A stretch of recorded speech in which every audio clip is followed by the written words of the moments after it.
Don't follow me. Town is that way. No!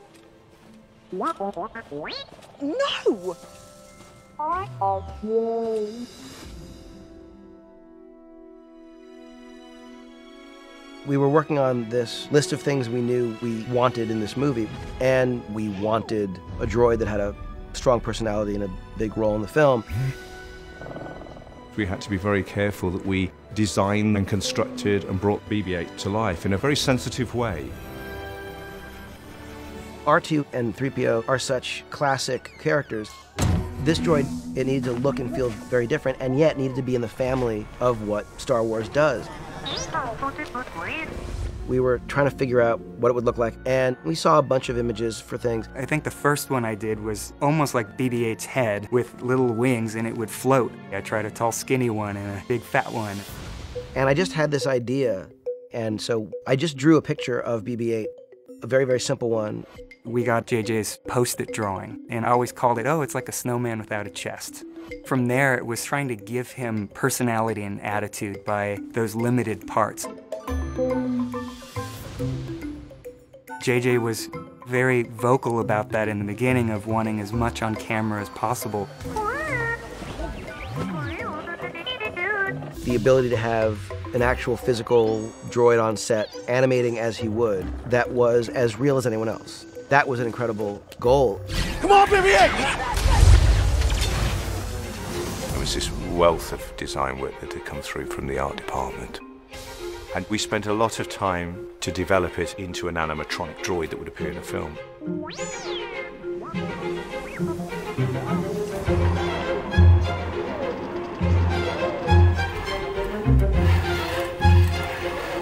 So it's just an evolutionary process to go through and figure out what works best, what's feasible, and what's just crazy, mad.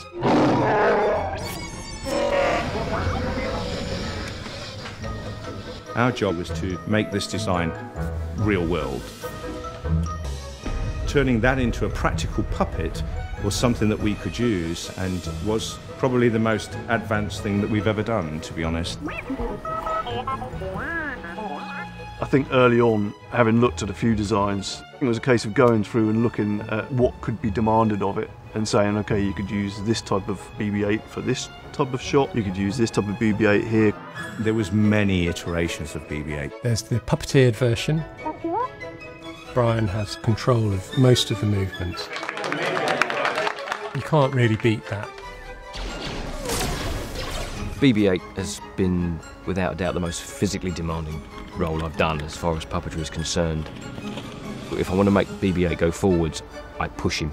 Okay, action, Brian, push him in. Then there's the two trikes. The trikes are incredibly difficult to drive. It's a really weird, wacky drive system. It was hard, but actually I really enjoyed it. And the flashing voice light. Sometimes I look after the head movement as well. Left and right, back and forth, depending on which version we're using. We go through it together. We're a team. And then there's the one called the Wiggler.